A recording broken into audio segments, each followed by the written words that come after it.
Šeštadienio vakaras. Arbatos puodelis. Iš puodelio, kurį padarė keramikė, kuri irgi gyvena čia miškuose, ne per toliausiai. Lauke pilnatis. Visiškai ramu, ganėtinai šviesų lauke. Bet aplinkui tyrai, kuriuose nieko nėra. Miškai, kirtavietės, laukai, nėra žmonių. Ir aš esu čia vienas toje trobelėje, toje tyloje, toje ramybėje. Anksti ryte, šiandien turėjau pokalbį su žmogumi, su kuriuo mes einame jau kurį laiką.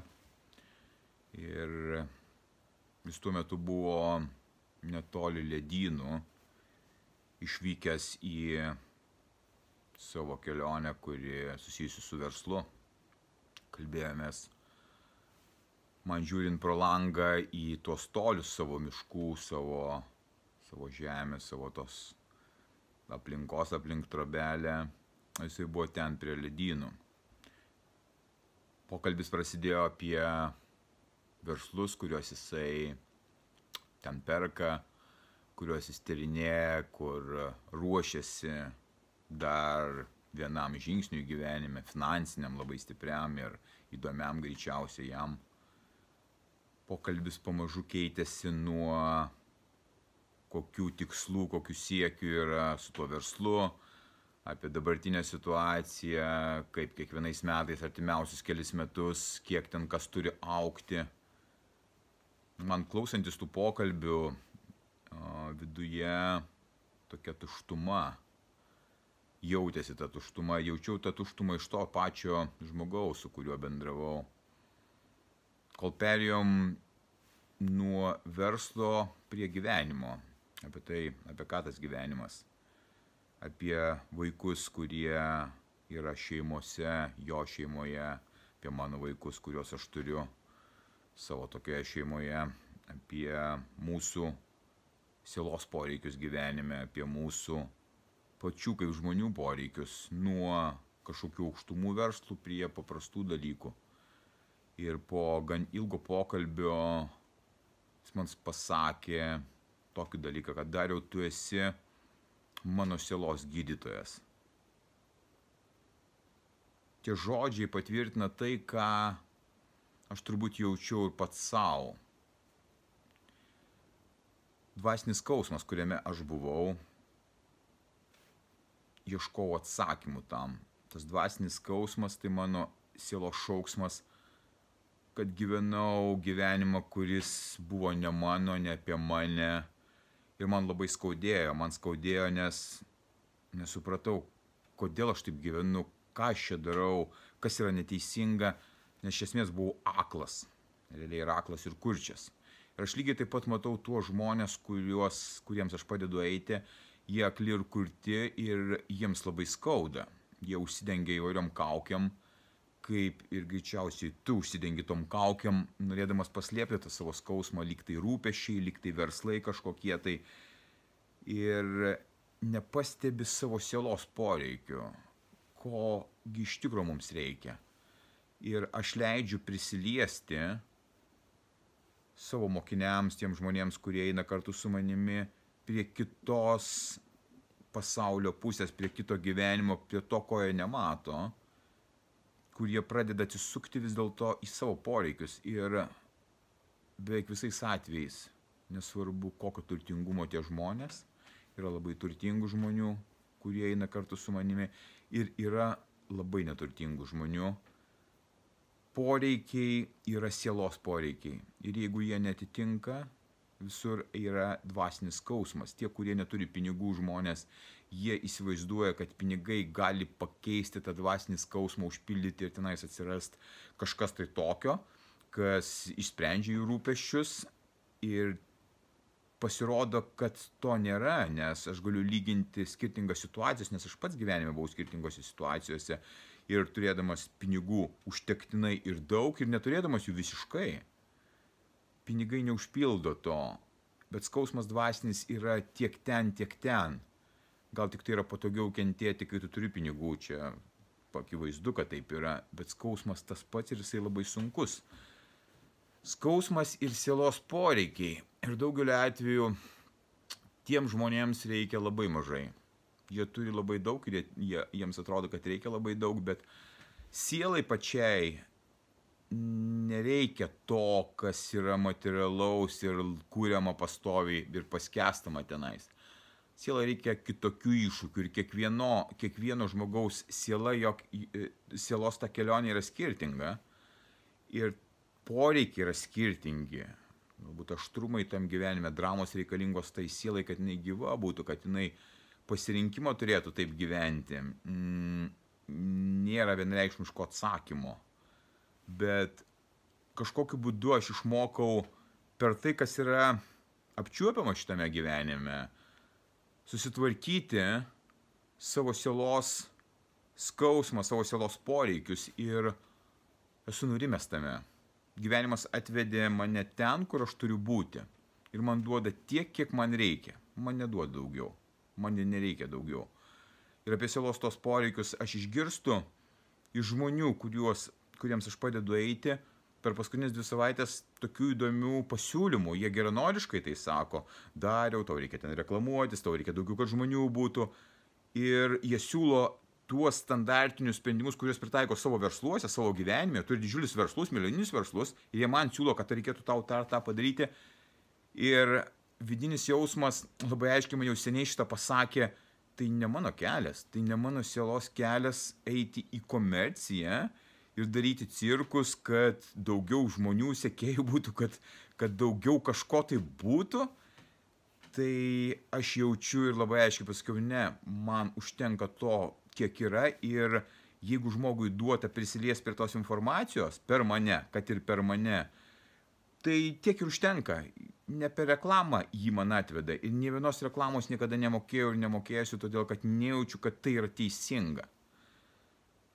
Siela jaučia, kas yra teisinga gyvenime, kaip tu teisingai gyveni, ar tai yra tavo kelias, ar tai yra prigimtinis tavo kelias. Tiek skausmo ir kančios yra dabartinėje situacijose aplinkui, pas visus žmonės, todėl kad jų kelias yra nuvestas nuo sielos kelio.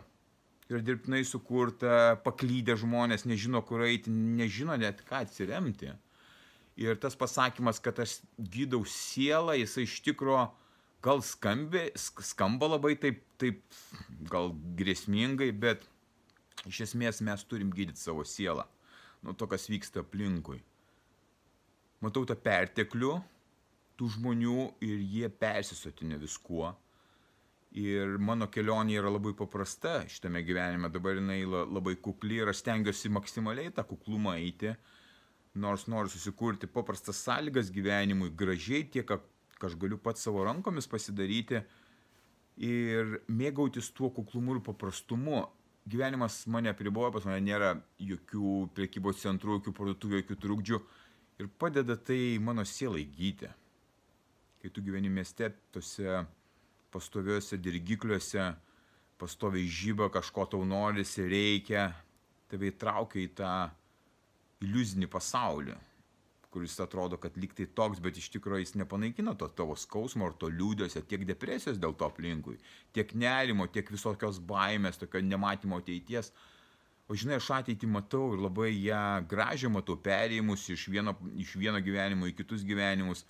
Gal skamba irgi taip mistiškai, bet aš visiškai kitaip matau ir suprantu dabar pasaulį, nors gyvenu jame, priimu materialumą, darau dalykus, kurie padeda mano kūnui, protui būti sveikiems,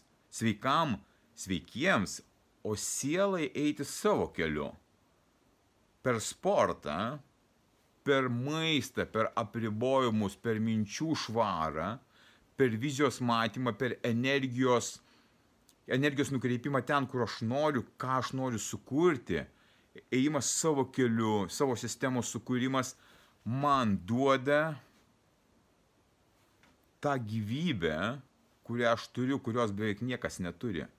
Aš jaučiu išpildytas šitame pasaulyje, bet neužbaigtas. aš toliau einu ir ieško, man labai įdomu šitame pasaulyje yra pasidarę. Dėl to turbūt pagrindas yra atrasti savo sielos kelią, koks jis yra tikras, koks ir tai mes turim atsakyti ir tu turi atsakyti savo, būdamas ramybėje, ne trukdžiuose, ne dirgikliuose, ne kažkur kavinėse, o vienumoje, tylumoje, atsiskyręs kažkur tai bent dienai, 2, 3, kad pabūti apie tai. Nėra lengva, aš išmokau tai. Yra turbūt ne vienų metų reikalas, kad išeiti į būsenas, kuriuose tu jautiesi gerai su savimi. Tai galima padaryti, nereikia važiuoti į Tibetą.